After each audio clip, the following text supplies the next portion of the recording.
There are truths buried in Louisiana soil that no official record ever documented.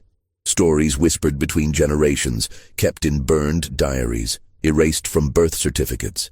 This is the story of a discovery that divided an entire community. Not because nobody knew what was happening, but because everyone knew and no one could admit it. When light-skinned babies began appearing in the slave cabins of Belle Reve Plantation, eyes looked away, mouths shut tight, and secrets began growing like weeds between the cotton rows. What you're about to hear isn't about ghosts or curses.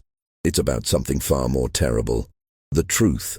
The midwife known as Aunt Ruth had seen many things in her 63 years of life. Her hands had brought over 200 children into the world, in the cabins of Belle Reve and neighboring plantations along the Mississippi River. She knew every type of complication, every danger sign, every peculiarity that nature could present during birth. But on that April night in 1847, when she was called to Sarah's cabin, a girl of barely 16 years, Ruth felt something different in the air. The labor had been long. Sarah's screams had quieted to exhausted whimpers as dawn approached. Ruth worked by the light of 2 candles, her experienced hands guiding the process she'd performed hundreds of times before. The other women who'd gathered to help, Mary, Hattie, and old Cora, stood in the shadows, their faces tense with worry that seemed to go beyond normal concern for a difficult birth. When the baby finally emerged, Ruth's hands froze. The child was pale, not the reddish tone of a newborn of mixed heritage, not the deep brown of Sarah's own skin, but pale, with skin the color of fresh cream, hair that would clearly lighten to blonde or light brown, and features that would raise questions no one on Belle Reve wanted to answer. The silence in that cabin was absolute. Ruth had been a midwife long enough to know what silence meant. She wrapped the baby quickly, her movements mechanical, her face carefully blank.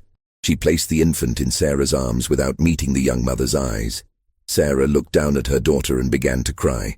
Not tears of joy, tears that came from somewhere deeper, somewhere Ruth recognized but couldn't name in that moment. "She healthy?" Sarah whispered. "She healthy," Ruth confirmed. "She gonna live? She gonna live?" But both women knew that wasn't really the question Sarah was asking. Mary stepped forward from the shadows, her voice barely audible. "Anybody know yet?" Ruth shook her head slowly. "Not yet. But come morning." She didn't need to finish. Come morning, the overseer would make his rounds. Come morning, the news would spread. Come morning, everyone would know. And everyone would understand exactly what it meant. The baby was named Claire, though Sarah had wanted to name her something else. Something that didn't sound so obvious. But Aunt Ruth had insisted, in that firm way she had when she knew something important. "Give her a name that fits how she look," Ruth had said. "Make it easier on everyone." Sarah hadn't understood then, but she would. Within 3 months, another light-skinned baby was born in the quarters, this time to a woman named Dinah, who was 20 years old and had already buried 1 child. The baby boy had hair that was distinctly auburn and eyes that would turn green by his first birthday. Dinah named him Thomas. By the end of 1847, there were 4 such children in Belle Reve's slave quarters. By the end of 1848, there were 9. The pattern was impossible to ignore, yet everyone pretended not to see it. The white families who lived in the big plantation houses along that stretch of the Mississippi continued their social visits. They attended church together on Sundays. They discussed crops and weather and politics. Their wives organized charity events and quilting circles. And they never, ever mentioned the babies. But in the slave quarters, there was a different kind of silence. It was the silence of women who understood too much and could say too little. The silence of mothers who held their light-skinned children a little tighter when footsteps approached. The silence of knowing. Aunt Ruth kept a mental record that she shared with no one. She noted which women gave birth to these children. She noted the timing. She noted the patterns of who disappeared from the fields or the big house on certain nights, and which babies appeared 9 months later. And she noticed something else. Something that made her blood run cold. The babies weren't random. They came in clusters. Certain months were worse than others. Certain times of year when the master's brother visited from New Orleans. Certain weeks when the overseer's cousin came to stay. certain seasons when particular guests occupied the guest quarters. It was systematic. It was predictable. It was happening by design. As the children grew, the problem became more visible. Claire, Sarah's daughter, had blue eyes and hair that lightened to honey blonde by age 3. She stood out among the other children like a daisy in a field of wheat. Visitors to Belle Reve would stop and stare, their faces showing confusion, then understanding, then careful neutrality. Thomas developed freckles across his nose. His green eyes and reddish hair made him look like he could have belonged to any of the Irish families working the docks in New Orleans. A little girl named Lily had straight brown hair and features so European that she could have walked through the French Quarter without a single person questioning her presence. The children played together in the dirt yards between cabins, but even among themselves, they were different. The other children treated them with a strange mixture of distance and protectiveness, as if they understood, even at that young age, that these children carried a burden that made them dangerous to know. Martha, one of the older enslaved women who worked in the big house, watched all of this with growing dread. She'd been at Belle Reve for 34 years, since she was 10 years old. She'd seen 3 generations of the Beaumont family run the plantation. She'd seen masters come and go, overseers hired and fired, children born and buried. But she'd never seen anything like this. One evening in late 1849, Martha sat with Aunt Ruth on the steps of Ruth's cabin, shelling peas in the fading light. They worked in silence for a long time before Martha finally spoke. "How many now?" she asked quietly. Ruth didn't ask what she meant. 14 living.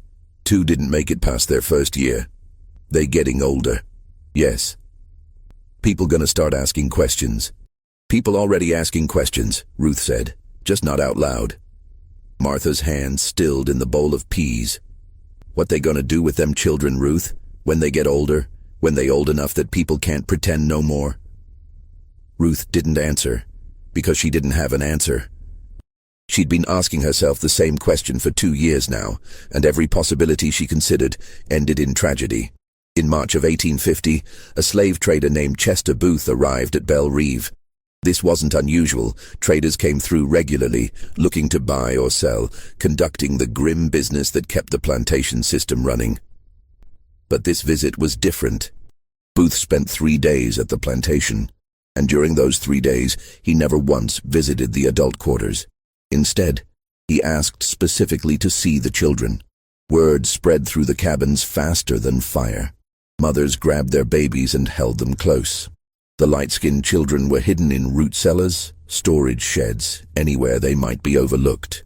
Aunt Ruth remembered watching from the door of her cabin as Booth walked through the quarters with Master Beaumont's son, Henry. Henry was 26 years old, recently married to a woman from a prominent Charleston family and increasingly involved in running Belle Reve. She watched Booth point at one cabin, then another. She watched Henry shake his head repeatedly.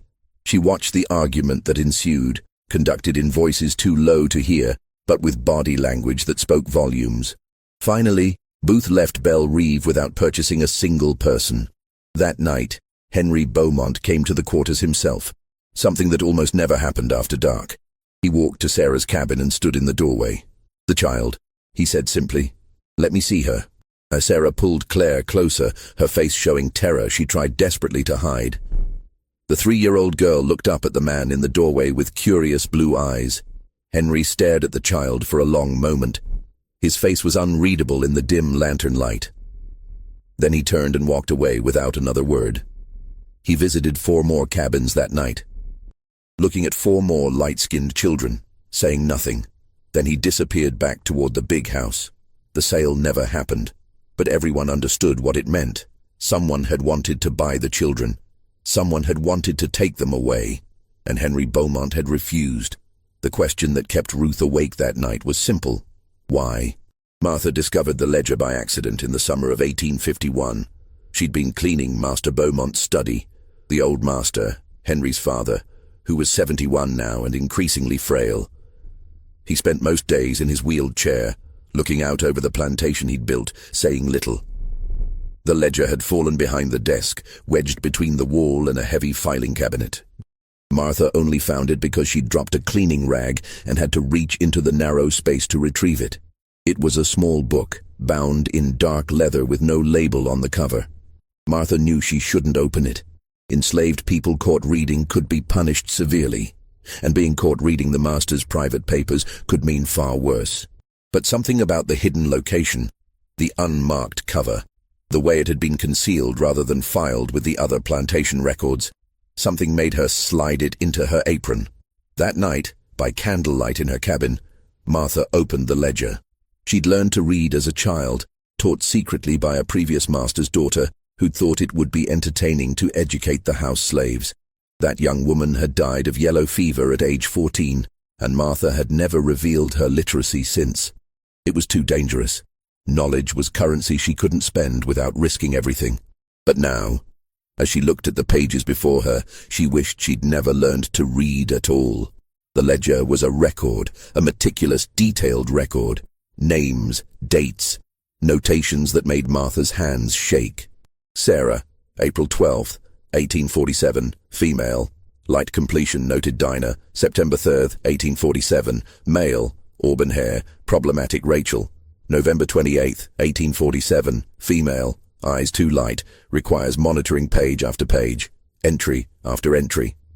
Each one documenting what Martha had suspected but never wanted to confirm. But it was the notes in the margins that truly horrified her. Next to Sarah's entry, H.B., visiting from Baton Rouge, March 1846. Next to Dinah's entry, Overseer Collins, dismissed December 1847. Next to Rachel's entry, guest name unknown, winter party season. The ledger wasn't just recording births, it was recording paternity. It was documenting exactly who was responsible for each child, matching dates of conception with visits, with guests, with the movements of free white men through Belle Reve. And the handwriting was unmistakable. It belonged to Henry Beaumont. Martha closed the ledger, her heart pounding so hard she thought it might burst through her chest. She understood now why Booth's sale had been refused. She understood the visits to the cabins that night. She understood why the children were still here. Henry wasn't protecting the children out of mercy. He was protecting evidence. He was protecting his family's reputation. He was protecting himself and every white man whose initials appeared in those margins. The children were witnesses. Living, breathing proof of crimes that polite society pretended didn't exist. And Martha now held that proof in her hands. Martha knew she had to return the ledger before it was missed. But first, she needed to tell someone. Someone who could understand the full implications of what she'd found. She went to Aunt Ruth. The old midwife sat very still as Martha whispered the contents of the ledger. When Martha finished, Ruth was quiet for so long that Martha wondered if she'd spoken at all. Finally, Ruth spoke. How many names in those margins? 17 different men. Ruth closed her eyes. Lord have mercy. What we gonna do? We? Ruth's eyes opened, sharp and hard. We ain't gonna do nothing. You gonna put that book back exactly where you found it, and you gonna forget you ever saw it. But Ruth, listen to me, child. Ruth's voice was steel. You think knowing this helps anybody? You think there's someone we can tell who don't already know? You think there's justice somewhere waiting for women like Sarah and Dinah and Rachel? Martha felt tears burning her eyes. Those children are alive because their existence is an embarrassment, not a crime. The day that ledger becomes public is the day those children become a problem that needs solving. And I've seen how rich white men solve their problems. The truth of it hit Martha like a physical blow. The ledger wasn't protection, it was a liability. And if anyone discovered it was missing, if anyone thought the enslaved people had seen it, had read it, had understood it, the children would disappear. The women would disappear. Anyone who knew too much would disappear. Put it back, Ruth said again, and pray nobody ever finds it. Martha returned the ledger the next morning, sliding it back into the gap behind the desk. Her hands were shaking so badly she nearly dropped it twice. She never touched it again. But she couldn't unknow what she'd read. Despite the fear, despite the knowledge, despite everything, the babies kept coming. 1851 brought 3 more. 1852 brought 2. 1853 brought 4. By 1854, there were 26 light-skinned children living in Belle Reeve's quarters, ranging from newborns to 7-year-olds. They represented nearly a quarter of all children born in the quarters during those years. The women who bore these children fell into a strange hierarchy. They weren't trusted by some of the other enslaved people, who saw them as collaborators or worse. But they weren't accepted by the white household either, despite the evidence of their forced connections. They existed in a liminal space, belonging nowhere. Sarah, now 23 years old, had given birth to 2 more children since Claire. One appeared mixed race in the traditional sense. The other, a boy born in 1852, was nearly as pale as Claire herself. Sarah had stopped speaking much. She did her work in the fields with mechanical efficiency, her face a mask that revealed nothing. At night, she held her children and sang to them in a voice so quiet that only they could hear the words. Dinah had fared worse.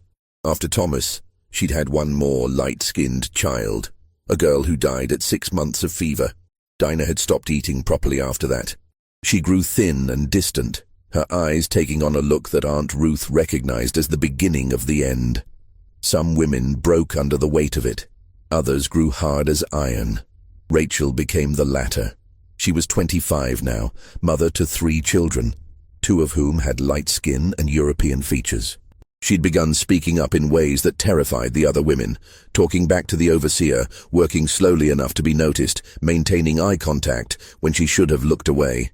She courting death, Martha whispered to Ruth one evening. She courting something worse than death, Ruth replied. She courting attention.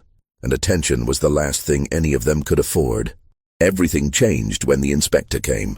His name was Robert Finch, and he represented a religious organization from Boston that had been investigating conditions on southern plantations. It was 1854, and tensions between North and South were escalating. Abolitionists were becoming bolder, and some plantation owners, trying to counter the negative publicity, had begun allowing limited inspections to prove that enslaved people were well treated. Old Master Beaumont, now bedridden but still making decisions, had agreed to allow such an inspection at Belle Reeve. Henry had argued against it, but his father had overruled him. "We got nothing to hide," the old master had declared. "Let them see how well we treat our people." Finch arrived on a humid August morning with a notebook and a determined expression. He was in his 40s, thin and serious, with the zeal of a man on a moral mission. Henry gave him a tour of the facilities. The quarters, the infirmary, the food distribution center, the chapel. Everything was in order, clean, designed to show Belle Reeve in the best possible light. But then Finch asked to observe the children. Henry's jaw tightened, but he couldn't refuse without raising suspicion. He led Finch to the area behind the cabins where the children too young for field work spent their days under the supervision of the older women. Finch stood and watched the children play for nearly 10 minutes. His expression shifted from neutral observation to confusion, then to something that might have been shock. He turned to Henry. "Some of these children appear to be, that is, their complexion is mixed heritage," Henry said smoothly. "Some of our people have white ancestry from previous generations. It shows up unexpectedly sometimes." It was a reasonable explanation. It was even partially true in some cases. But Finch was looking at Claire, who at 7 years old looked like she belonged in a schoolhouse in Boston, not a slave cabin in Louisiana. He was looking at Thomas, whose green eyes and freckles were impossible to explain away as previous generations. How many children of this complexion were born here? Finch asked carefully. "I don't keep records of such things," Henry lied. Finch wrote something in his notebook. "I'd like to speak with some of the mothers. Privately. That won't be possible. They're working. Then I can wait until they return from the fields." Henry's face remained calm, but Martha, who was standing nearby pretending to sweep, saw his hands clench. "Mr. Finch, I believe we've been accommodating to your inspection, but I must insist on some boundaries. These women have work to do. They don't have time for interviews that serve no productive purpose." Finch met his eyes. "Mr. Beaumont, the purpose of my visit is to assess the conditions and treatment of enslaved people. The presence of numerous light-skinned children born to dark-skinned mothers is directly relevant to that assessment. The air between them turned electric. Finally, Henry spoke, his voice dangerously soft. "Mr. Finch, you are a guest on my family's property. I suggest you be careful about the implications you make. The morality of Boston doesn't dictate the realities of Louisiana. These are complex situations with complex histories. Unless you have specific evidence of wrongdoing, I'd recommend you focus your report on the material conditions you came to evaluate." Finch held his ground. "I would still like to speak with the mothers." "No." The word hung in the air like a death sentence. Finch stared at Henry for a long moment, then turned and walked away toward the guest quarters where he'd been staying. He left Belle Reve the next morning, his inspection incomplete. His report, when it was published 3 months later in a Boston newspaper, mentioned the unusual demographic patterns observed at Belle Reve Plantation, but contained no specific accusations. It was carefully worded, legally safe, and completely ignored by every authority in Louisiana. But the damage was done. Other inspectors began to show interest. Questions started being asked in church gatherings. Whispers spread through the network of plantations along the river. And Henry Beaumont began making plans. It started slowly. So slowly that at first, no one was sure it was happening. In January 1855, Claire disappeared from Belle Reve. Sarah woke one morning to find her daughter's sleeping mat empty. She ran from cabin to cabin, panic rising in her throat, asking if anyone had seen Claire. No one had. The overseer, a man named Mr. Webb who'd replaced Collins years ago, told Sarah that Claire had been transferred to another property for her own good. He wouldn't say where. He wouldn't say why. He told Sarah to get back to work and stop asking questions. Sarah spent 3 days screaming Claire's name in the fields before she went silent. After that, she never spoke another word. Not to the other workers, not to her remaining children, not to anyone. She worked. She ate when food was placed before her. She slept when night came. But the woman who'd been Sarah was gone. 2 months later, Thomas vanished. Then Lily. Then 2 more of the light-skinned children. By the end of 1855, all 14 of the obviously European-looking children had been removed from Belle Reve. The mothers were told nothing. No explanations were given. No destinations were revealed. The children simply disappeared. Dinah tried to run away to search for Thomas. She made it 12 miles before the dogs found her. When they brought her back, Mr. Webb had her whipped, not severely but enough to make an example. "Your boy is safe," Webb told her as she lay recovering. "Safer than he'd be here. Accept that and move on." But how could she accept it? How could any of them accept it? Aunt Ruth, now 68 years old and feeling every year of it, tried to comfort the mothers. But what comfort could she offer? She didn't know if the children were truly safe. She didn't know where they'd been sent. She didn't know if they were alive or dead. All she knew was that Belle Reve had a problem, and the solution had been to make that problem disappear. Martha learned the truth by accident 2 years later. She was serving dinner at a gathering of plantation owners at Belle Reve when she overheard a conversation between Henry Beaumont and a man named Mr. Lawrence, who owned a plantation called Oak Haven, 30 miles upriver. "How did you solve your situation?" Lawrence asked quietly, glancing around to ensure they weren't overheard. "Apprenticeships," Henry replied. "There are families in New Orleans who need household workers. They're willing to take children young, train them. The children get papers declaring them free-born, mixed-race servants. They're paid a small wage, given room and board. It's an arrangement." And the mothers? They're told the children were given opportunities, which is true in a sense. And if someone checks the records? Henry's smile was cold. The records show those children were never born. There are no birth certificates, no registration. Officially, they don't exist. How can anyone question the disappearance of people who were never there? Martha nearly dropped the serving tray. The children had been erased, their births unrecorded, their existence denied. They'd been transformed from enslaved children who looked too white into free servants whose origins would never be questioned because there was no documentation to contradict the false narratives they'd been given. It was elegant. It was cruel. It was perfectly legal, and it meant the mothers would never see their children again.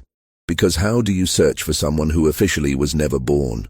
But here's what Henry Beaumont hadn't anticipated. The problem didn't stop. Even as the first wave of light-skinned children was being erased and relocated, new babies kept being born. 1856 brought 3 more. 1857 brought 5. The cycle couldn't be broken because the cause hadn't been addressed. The men who visited Belle Rive, the overseers who worked the fields, the sons and cousins and friends of the Beaumont family, they continued doing exactly what they'd always done, and enslaved women had no power to refuse them. By 1858, there were 11 new light-skinned children in the quarters, and Henry was running out of apprenticeships to place them in. The families in New Orleans were asking questions. The paperwork was getting complicated. Suspicions were growing. One night, Henry came to his father's room. The old master was dying. Everyone could see it.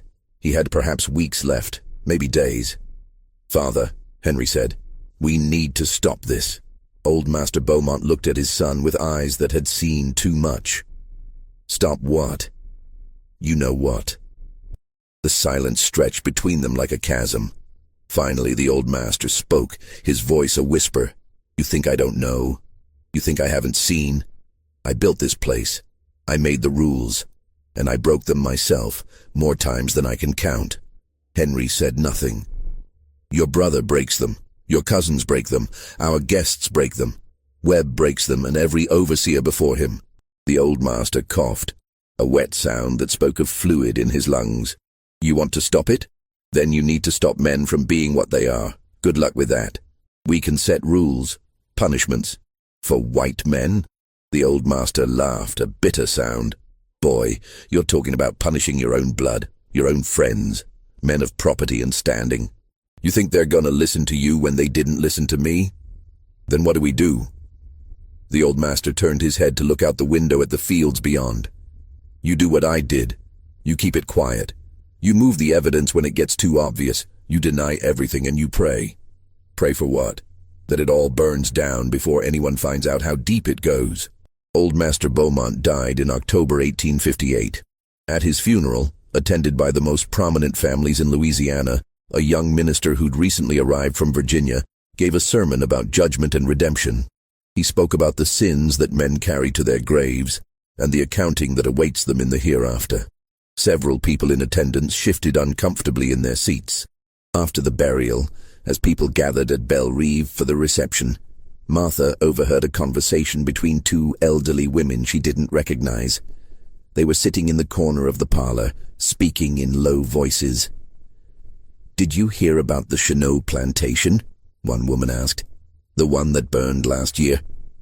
"Yes. When they were rebuilding, workers found a room beneath the old quarters." "A hidden room. What was in it?" The woman leaned closer. "Children. The remains of children.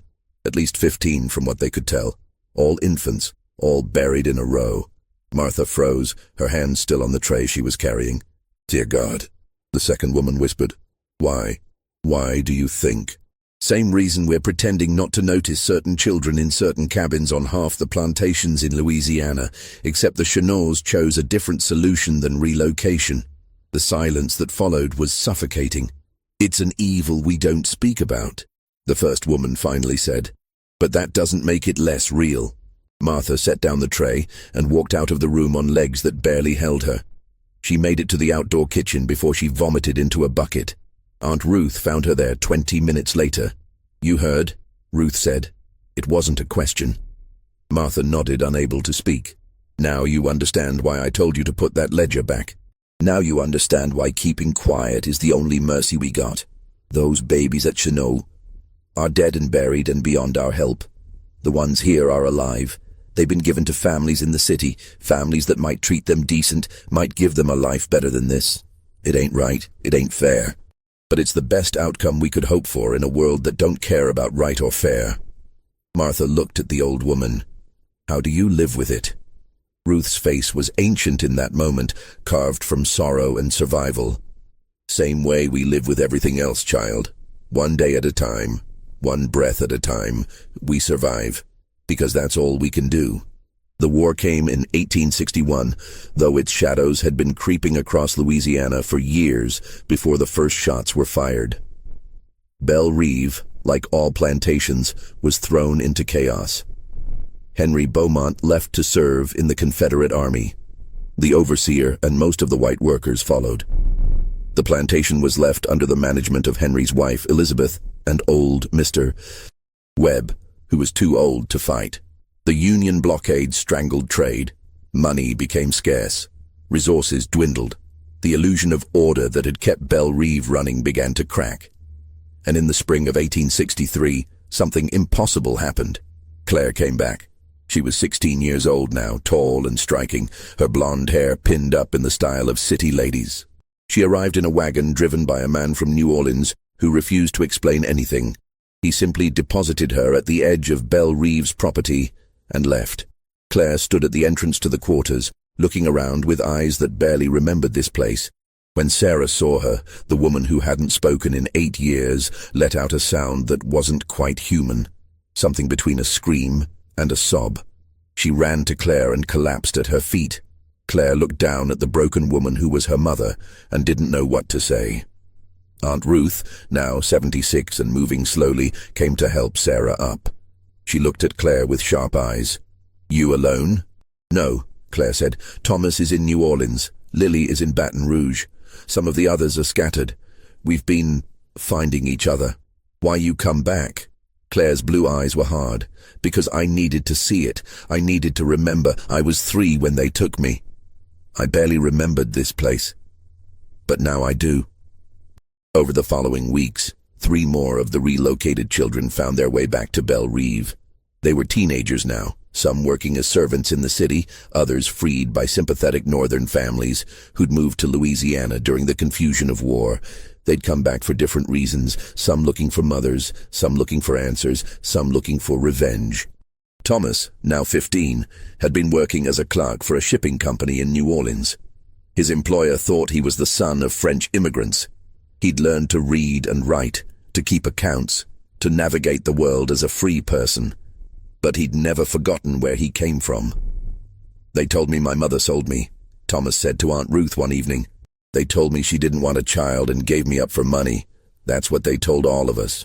Ruth felt tears on her face for the first time in years. "Your mama searched for you till they whipped her for leaving the fields. She screamed your name for months. She ain't sold you, child. They took you." Thomas's face transformed. Rage and grief warred across his features. "Where is she?" Ruth's silence was answer enough. Dinah had died in 1860, 3 years earlier. Her body was buried in the unmarked plot behind the quarters where all the enslaved dead went. Thomas walked to that plot and stood there until dark. With Henry away at war and the plantation in disorder, security in the big house became lax. Martha, still working as a house servant at 60 years old, remembered the ledger. She searched for it over several weeks, looking during her rare moments alone in the master's study. She searched the desk, the cabinets, the shelves. Finally, she found it in a locked drawer in Henry's private office. She broke the lock with a kitchen knife. The ledger had been updated. New entries went all the way to 1854, documenting every light-skinned birth and its suspected paternity. But there were also new sections, relocations, a list of children's names, their new locations in New Orleans and Baton Rouge, the families they'd been placed with, and the false identities they'd been given.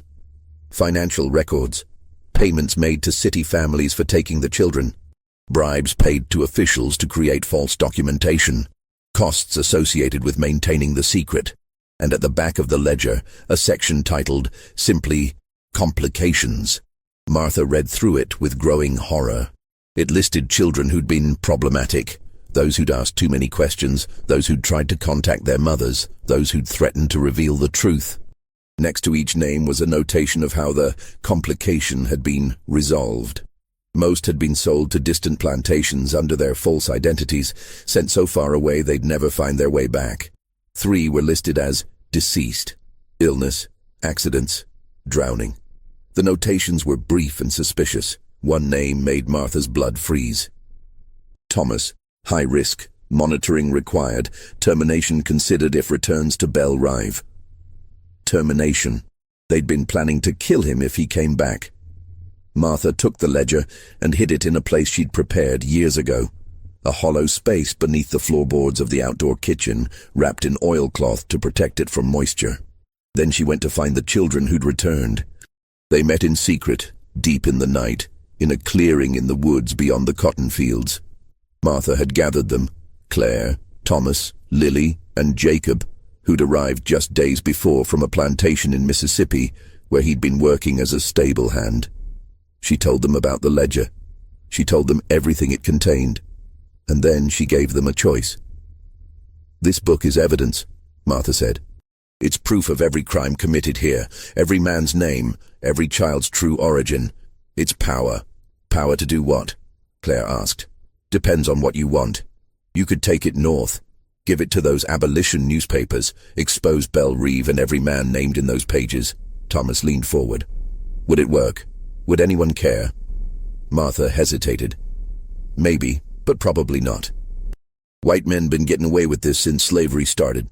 One ledger ain't gonna change that. Might cause a scandal, might ruin some reputations, but it ain't gonna bring justice." "Then why tell us about it?" Lily asked. "Because it's yours. Your stories. Your truth. You deserve to decide what happens to it." They sat in silence, considering. Finally, Jacob spoke. He was the oldest at 17, and the quietest. "What's the other choice? You let it disappear. You take the new identities you've been given and you live as free people. You pass as white. You make lives for yourselves. You survive. You let Belle Rive become your past instead of your future." "And our mothers?" Claire's voice was sharp. "Sarah can't even speak anymore because of what they did. We just abandon her. Sarah and the others, they got a chance at freedom coming. War's gonna end slavery one way or another. You can see which way the wind's blowing. But if you expose this ledger now, you expose yourselves. Your false papers become evidence of fraud. Your free status gets questioned. You might end up right back in chains or worse." Thomas stood abruptly, pacing. "So we do nothing? We let them win?" "They already won," Martha said sadly. "They won the day you was born. This ain't about winning.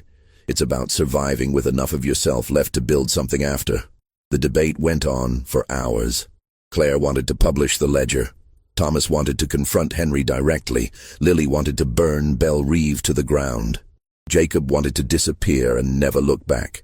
In the end, they couldn't agree. So they made a different decision. They would keep the ledger hidden. They would make copies of the most important pages. Each of them would take a copy and hide it somewhere safe. And if anything happened to one of them, if any of them died under suspicious circumstances, the others would ensure the truth came out.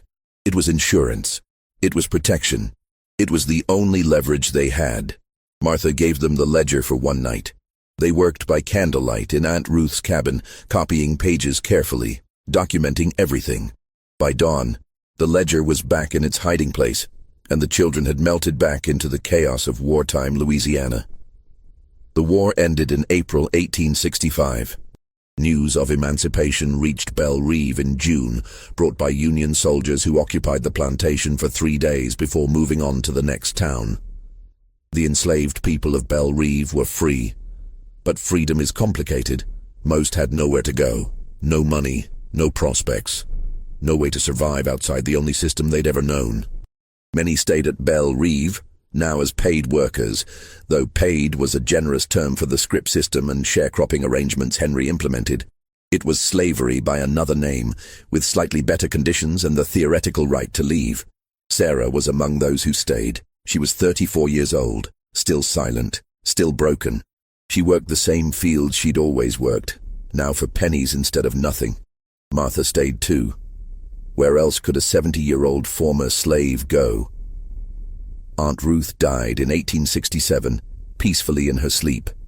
She was 80 years old and tired, in a way that went beyond physical exhaustion. Her last words to Martha were simple: "Don't let them forget." The light-skinned children who'd been born after the first wave were still at Belle Rive. They were older now, teenagers and young adults. They'd been allowed to stay because by the time they reached adolescence, the war had made their removal impossible. They lived in a strange liminal space, too white to be fully accepted by the black community forming in the aftermath of slavery, too black to be accepted by white society that knew their origins. Some eventually left, moving north or west, passing into white society and never looking back. Others stayed, building lives in the complicated racial landscape of Reconstruction Louisiana. And the mothers who'd been separated from their children in 1855 never saw them again. In 1871, Martha received a letter. This was unusual for several reasons. Martha couldn't remember ever receiving correspondence before. Mail for formerly enslaved people was rare, and Martha had no family she knew of beyond Belle Reve.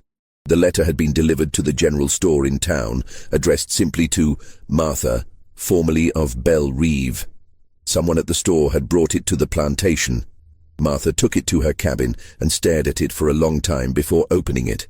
The handwriting was elegant, educated. The paper was expensive. Dear Martha, you don't know me, but I know who you are. My name is Claire. You knew me as a child before I was taken away in 1855. I'm writing to you because I need to know something, and I believe you may be the only person who can tell me the truth. I've built a life in Philadelphia. I'm married to a merchant. I have 2 children of my own. My husband believes I'm the daughter of French immigrants who died when I was young. His family has accepted me without question. But I remember fragments, a woman's face, a small cabin, singing in a language I didn't understand, hands that held me with a love I've never felt since. I've tried to find records of my birth. There are none. I've tried to find records of a woman named Sarah at Belle Reve. The plantation keeps no such detailed records, they say. Can you tell me, is she alive? Does she remember me? If I came back, would she want to see me? I'm asking you to be honest. If it's better that I stay away, I will. I have children to protect, a life to maintain. I can't risk my family's future for a past I barely remember. But I need to know if she's there. I need to know if she remembers. Please write back if you can. C.M. Martha read the letter 3 times. Then she sat down to write a response. It took her 2 hours to compose 3 paragraphs. Her writing was shaky. She hadn't written anything in years, but the words were clear. Dear Claire, she alive. She remember. She never forgot. But she can't speak no more. Not since you left. Her mind somewhere else, somewhere we can't reach. You got a good life. You got children and safety. Your mama would want you to keep that. Don't come back. But know she loved you more than life itself. Still do. Martha. She sent the letter and never heard from Claire again. But 3 months later, an envelope arrived at Belle Reve addressed to Sarah. Inside was a photograph, a formal portrait of a beautiful blonde woman in an elegant dress, standing with a bearded man and 2 small children. On the back, in that same elegant handwriting, was written simply, "Thank you for my life." Martha gave the photograph to Sarah. The woman looked at it for a long moment, her eyes showing recognition that her voice could no longer express. Then she tucked it into her dress, close to her heart, and returned to her cabin.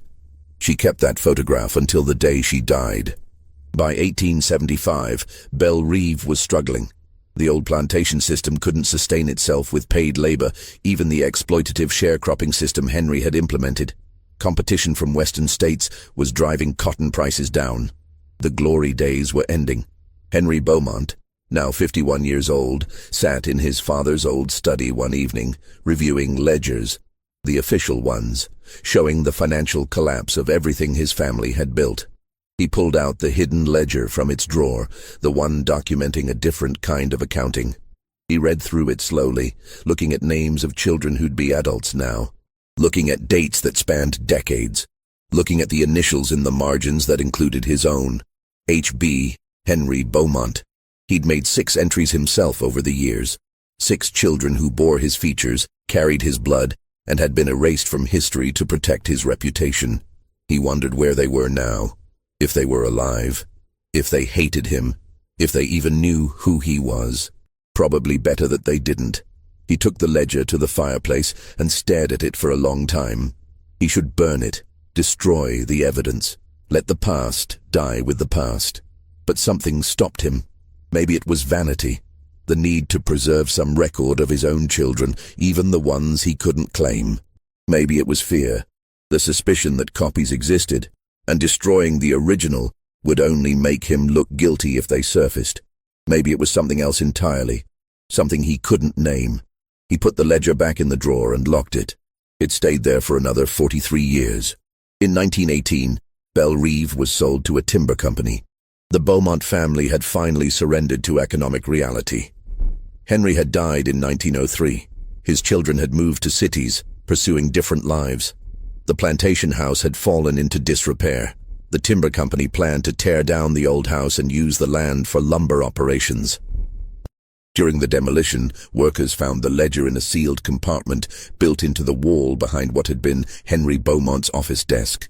Someone had hidden it there deliberately, probably shortly before Henry's death. The worker who found it was a young man named William Harris.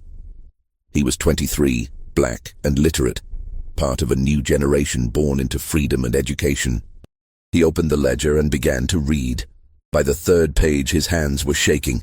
By the 10th page, he understood what he was holding. William brought the ledger to his supervisor, a white man named Mr. Carlton, who managed the timber crew. Carlton read through it, his face growing progressively more pale. "This should be reported," William said. "Reported to who?" Carlton asked.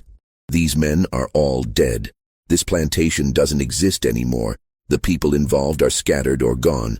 What exactly do you think reporting this would accomplish? It's evidence of crimes.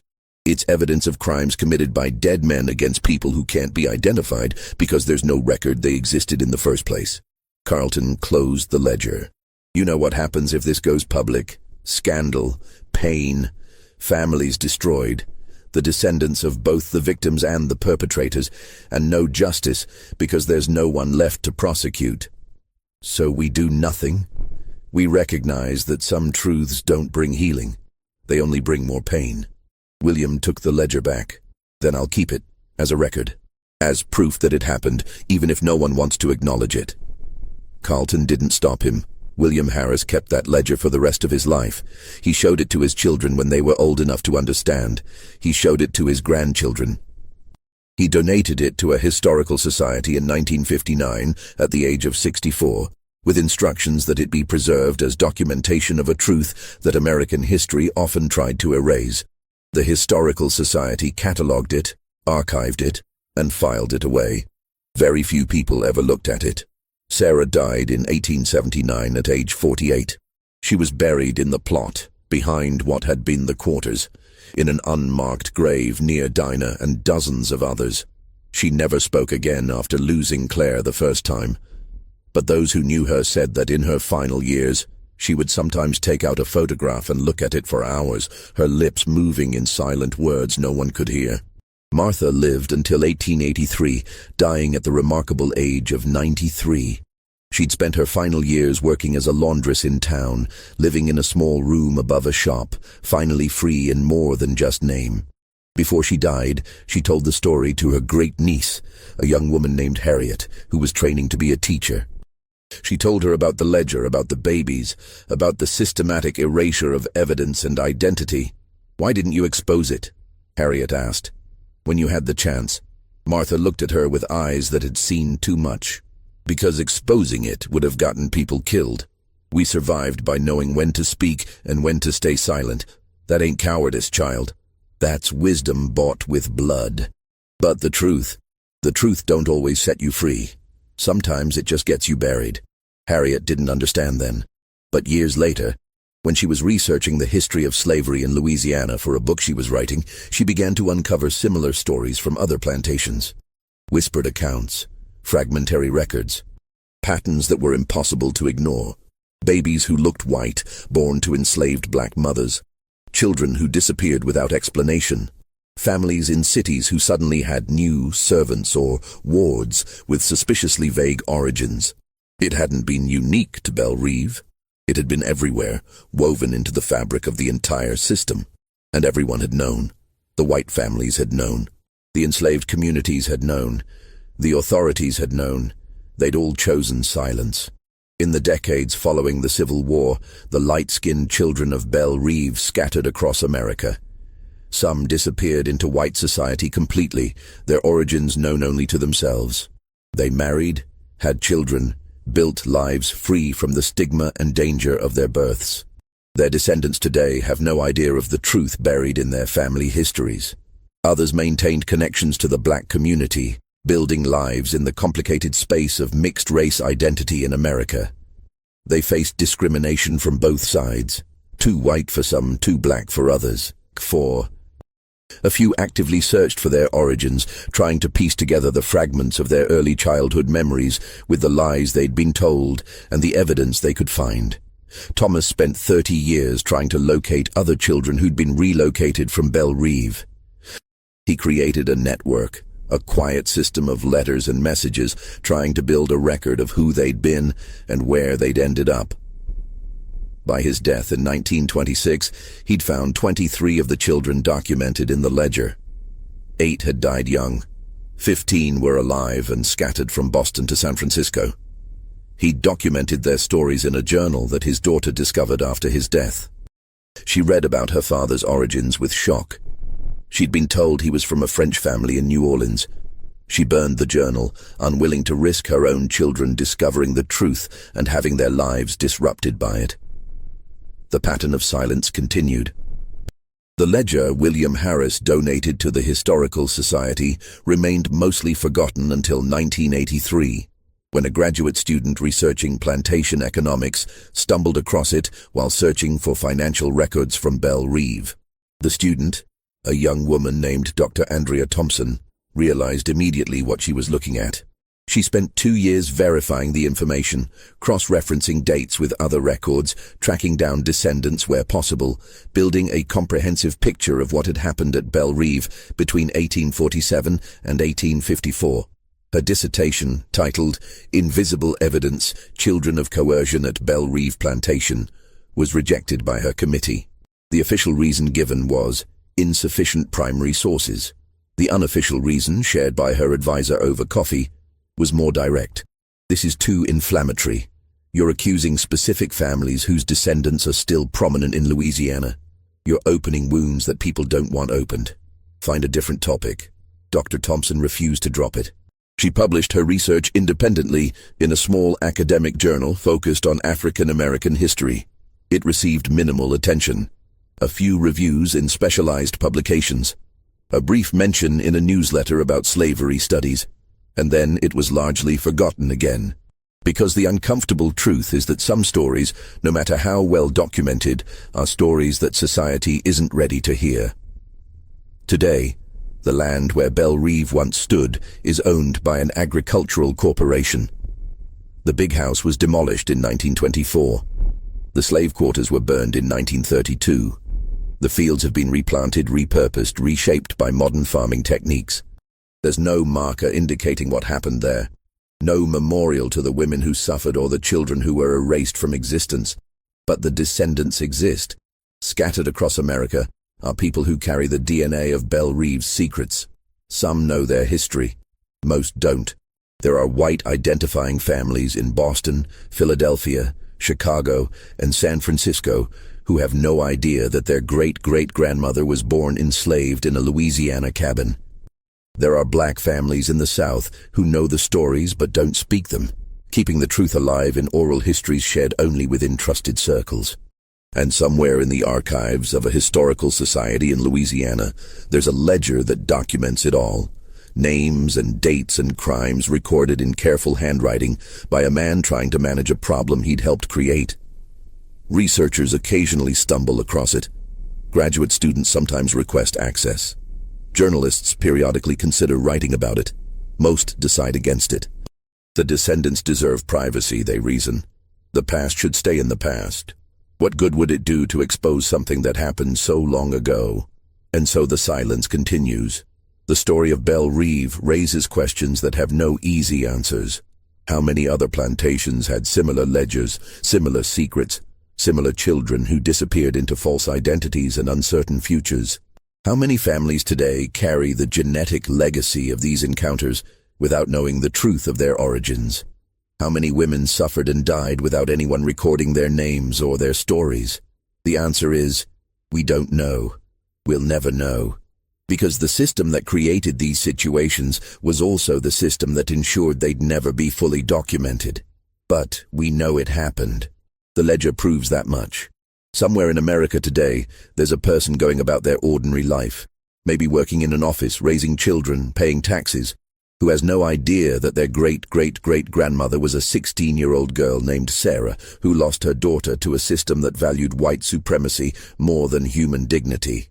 Somewhere else, there's a person who knows the truth and has chosen to bury it, to protect descendants who've built lives on foundations of carefully maintained lies. And in Louisiana, in the soil where Belle Reve once stood, there are memories that the earth itself holds, but will never reveal. The babies found in those slave cabins grew up to be people who navigated an impossible world. Some survived by forgetting. Some survived by hiding. Some survived by transforming themselves into someone else entirely. Their stories are American stories, woven into the fabric of this nation's history in threads too tangled to ever fully unravel. The question isn't whether these things happened. The records, fragmentary as they are, prove they did. The question is how we reckon with truths that are simultaneously undeniable and unprovable, documented and erased, known by everyone and spoken by no one. Belle Reve's light-skinned babies are gone now, disappeared into history and genetics and silence. But the legacy remains, in family trees that hide certain branches, in DNA that tells stories different from the ones passed down through generations, in secrets kept so long they've transformed into accepted truths. This is what was found in those Louisiana slave cabins. Not just babies with light skin, but evidence of systematic exploitation that everyone recognized and no one acknowledged. Proof of crimes that had no legal remedy because the law itself protected the perpetrators. The owners knew why those babies were there. The mothers knew why. The community knew why. The courts knew why. Everyone knew why, and everyone agreed, through spoken words or silent complicity, to pretend they didn't. That, perhaps, is the most disturbing truth of all.